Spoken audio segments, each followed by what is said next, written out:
Michael Burnham, initially brought over as a prisoner, finds herself aboard the USS Discovery, captained by the intriguing but sketchy Gabriel Lorca. Image credit Jan Shubs. Copyright 2017 CBS Interactive. If I die trying but I'm inadequate to the task to make a course change in the evolution of this planet, okay, I tried. The fact is I tried. How many people are not trying? If you knew that every breath you took could save hundreds of lives into the future, had you walked down this path of knowledge, would you run down this path of knowledge as fast as you could? Paul Stamets. All's fair in love and war, but does that make it right? After watching the third episode of Star Trek Discovery, Context is for Kings, which sees its main character, mutineer Michael Burnham, brought on board the USS Discovery, it sure doesn't seem so. In shades of the post-war Operation Paperclip, where thousands of Nazi scientists were brought to the United States for their expertise in the field of rocket science, Burnham is brought on board the USS Discovery, a research ship unlike any other we've ever seen in the Federation, and we get our first glimpse of exactly what it is they're researching. While the biological and physical stories presented makes for a very convenient and intriguing plot device, the science, and the ethics, simply fails to add up. Recap: the show opens with disgraced officer Michael Burnham on a prison transport ship. Unlike the other prisoners, she's silent, stoic, and displays no outward reaction when species GH-54, some microbugs that feed on the ship's energy, threaten to disable and destabilize life support on the transport ship. The pilot goes outside to combat the bugs, only to be thrown into the abyss of space. As the remaining passengers descend into panic, we get our first view of the USS Discovery, as it pulls in the prison ship with a powerful tractor beam. Once aboard the Discovery, and a victorious scuffle in the mess hall, it quickly becomes clear that Burnham isn't destined for life in prison at all, but that there's a tremendous interest in her knowledge and skills. She meets the literally starry-eyed captain, Gabriel Lorca, an eccentric not-why-the-seams type who has an obsession with his family's old business making fortune cookies. We only ever see the cookies, never the fortunes. Maybe the universe hates waste, Lorca explains, as he explains that his mission is to win the war and send everyone home, and he's going to use all the resources available to him to do that. That includes Burnham, whether she likes it or not. Burnham meets her special needs-eyed couple-esque roommate, Cadet Sylvia Tilly, who engages in mindless small talk but won't tell Burnham what's really going on aboard Discovery when the black alert is called. Burnham and Saru, with now Saru as the superior officer, reunite in the third episode under very different circumstances than when they were last seen together. Image credit Michael Gibson. Copyright 2017 CBS Interactive. Burnham, now back in uniform, re-meets Saru, who's now Discovery's first officer. He treats Burnham kindly but distantly, expressing his disappointment and demonstrating that he's yet to forgive Burnham, but that he's willing to give her another chance. She's assigned to work under Lieutenant Paul Stamets, who seems to be based precisely and almost literally on the mycology-obsessed scientist and advocate, Paul Stamets. Stamets is perhaps most widely known for his TED Talk. Stamets assigns Burnham to work on reconciling some code fragments, and the logically minded Burnham notices equations related to both quantum astrophysics and biochemistry, and has some questions about her work, having found a mistake in the code. Stamets, annoyed at Burnham's presence and curiosity, dismisses her. Burnham and Stamets have one of many confrontations, with Stamets continually displeased at Burnham's curiosity and a lack of appreciation for his position. Image credit Michael Gibson. Copyright 2017 CBS Interactive. Burnham uses the sleeping Tilly's drool to gain access to Stamets' lab. Do they not have two-factor authentication in the future, discovering the spore-emitting hydroponic forest in his lab? Meanwhile, Lorca receives a transmission regarding Discovery's sister ship, the USS Glenn, where Stamets' closest collaborator is found dead, and sends an away team on a shuttle, Burnham included. The probing Burnham asks again whether this is physics or biology, and Stamets loses his patience but starts talking, revealing that he sees there is no difference at the quantum level between biology and physics, that spores are the seeds of panspermia, the spreader of life across the universe, and that he's an astromycologist because of his this miracle. He also reveals that his best friend is dead because of their mutual research, and he doesn't trust the warmongering Lorca. They arrive on board, find a Klingon and human-eating monster, as well as Stamets' friend's corpse, and all barely escape with their lives.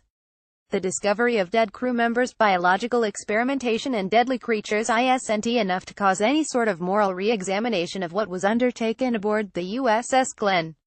Image credit Michael Gibson. Copyright 2017 CBS Interactive. Back on Discovery, Saru praises Burnham, while Lorca invites Burnham, then appeals to her sense of curiosity, in an attempt to convince her to serve on board the Discovery. It becomes clear that Discovery is more of a black ops vessel, engaged in sketchy at best road to uncover some big scientific secrets, under Lorca's command. At the very least, a biologically powered starship propellant is under development, tenuously linking the mycology network of spores with the cosmic network of matter and energy. He sends a skeptical Burnham on a split-second journey to a variety of worlds, convincing her of the new technology's potential, and its use in combating the Klingons, and in ending the war that she helped start.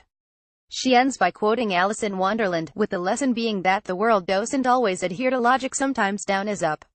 Sometimes up is down. Sometimes when you're lost, you're found. At the show's closing, we learn, as the USS Glenn is destroyed by Discovery, that the violent creature that Stamets and Burnham barely escaped from is being held by Lorca, potentially for use as the ultimate biological weapon. Atoms can link up to form molecules, including organic molecules and biological processes, in interstellar space as well as on planets. Is it possible that life began not only prior to Earth, but not on a planet at all? Image credit Jenny Motter. Science. Star Trek has always pushed the envelope when it comes to speculative ideas about physics and astronomy. Parallel universes not only exist, but can overlap and intersect as the fabric of space-time can be broken down. Dyson spheres are real, enclosing entire stars and gathering 100% of their outputted energy. And now Star Trek Discovery pushes the envelope in a new way with panspermia and the biology-astronomy connection. On the surface, it seems like an intriguing argument. Life as we know it has adapted to fill potentially every niche we can imagine, so why not extend that into space? Why couldn't organisms adapt to feed on pure energy, even if it's completely parasitic, in order to survive on a traveling starship's power? That part is eminently reasonable, even if we've never found or engineered a candidate for that. At the very least, that idea is plausible. It's when we get to Stamets' explanations, however, that we see how creative Discovery's writers get with what's scientifically feasible. There's a big difference between physics and biology, and simply the fact that both obey the quantum laws that govern all particles isn't enough to sweep that under the rug. From a single cell to a human being, the difference between a living biologically active and non-living biologically inactive system, like the difference between a human and a cadaver, isn't about the quantum state of particles. It's about energy transport. If you stopped the flow of electrical energy in your brain, you'd still be the same, physically, biologically. However, you'd be very, very different. You'd have ceased to exist. Graphite deposits found in zircon, some of the oldest pieces of evidence for carbon-based life on Earth. These deposits, and the carbon-12 ratios they show in the inclusions, date life on Earth to 4.1 billion years ago. Image credit E. A. Bell et al., Proc. Natal, ACAD, Sci. USA, 2015. Panspermia is an intriguing and compelling hypothesis. The farther back we go in the geological record, the earlier and earlier we find circumstantial evidence for life on Earth from its inception, currently hitting the 4 billion-year-old mark. If we look at the complexity of life on Earth over time, the extrapolation leads us to the possibility or even probability that life began elsewhere at earlier times, and its seeds came to Earth in the early stages. And even if we look at asteroids that have fallen to Earth or to interstellar space, we find the building blocks of life in the most inhospitable and inorganic of places. On this semilog plot, the complexity of organisms, as measured by the length of functional non-redundant DNA per genome counted by nucleotide base pairs BP, increases linearly with time. Time is counted backwards in billions of years before the present time zero. Image credit Shirv Gordon 2013, via http://sarxev.org abs 1304.3381. But it is not spores or fungi that seeded life throughout the universe. When we look at the evolution of life on Earth, fungi, plants, and animals are all latecomers. Bacteria and other simplistic prokaryotic organisms are the seeds from which all the other kingdoms arose. Fungi might be the closest animal relatives among kingdoms in biology, but they are not the seeds of life in the universe. And despite the fact that fungi form complex underground networks, providing the seeds for the fertile humus that plants thrive in, that web is in no way connected to the cosmic web of matter and dark matter that binds the large-scale structure of the universe together. On the largest scales, the way galaxies cluster together, observationally blue and purple, cannot be matched by simulations red unless dark matter is included. This cosmic web may look like a web produced by fungi on Earth, but the analogy does not go deeper than that, either mathematically or physically. Image credit Gerard Lemps and the Virgo Consortium, with data from SDSS, to DFGRS and the Millennium Simulation. Even if they did obey the same mathematical equations, they don't. There's not a physical connection there. These are independent systems, and even in a universe where the Vulcan mind meld is routine, instantaneous consciousness transferal across hundreds or thousands of light years is not even science fiction, it's wish fulfillment. The idea of biofuels and biopropulsion is nothing new, nor are the genetically altered ravaging monsters we see at the end.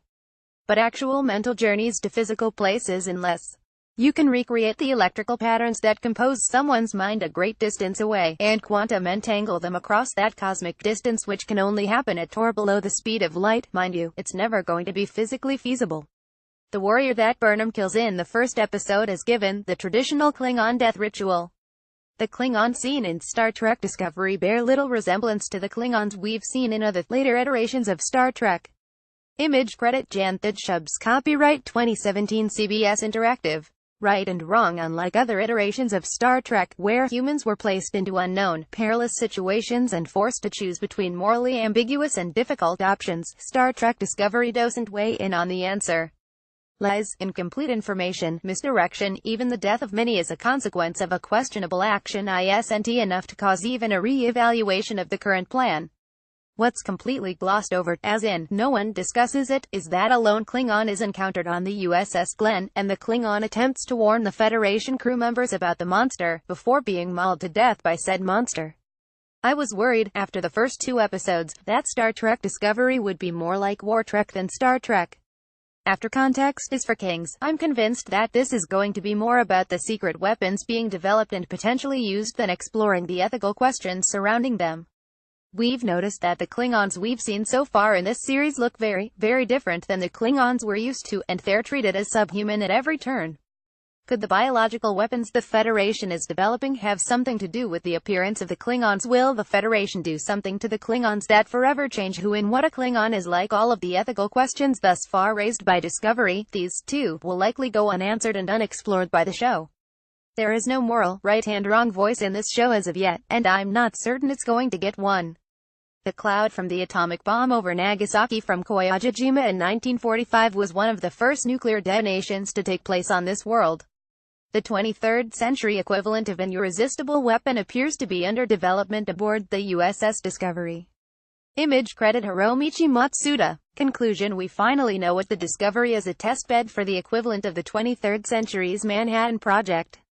Can they make a weapon so powerful and irresistible that it will end the Federation-Klingon War? Will there be side effects or fallout, and will that even factor into the decision-making process about whether to drop this sort of bomb on the Klingons? Honestly, the closest analogy we have in Star Trek canon is when a young Ensign Riker defended Captain Pressman aboard the USS Pegasus, where they were engaging in forbidden, treaty-violating research into Federation cloaking technology.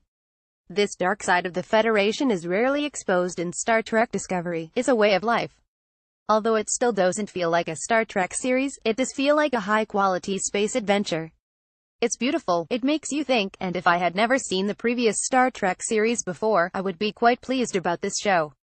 While many across the internet are judging it through the lens of what they expect and hope Star Trek would be, and I am definitely sympathetic to what such a series could do for the world, on its own merits, it's an interesting story. And now that we've met the crew of the Discovery, I'm curious to see where we boldly go from here.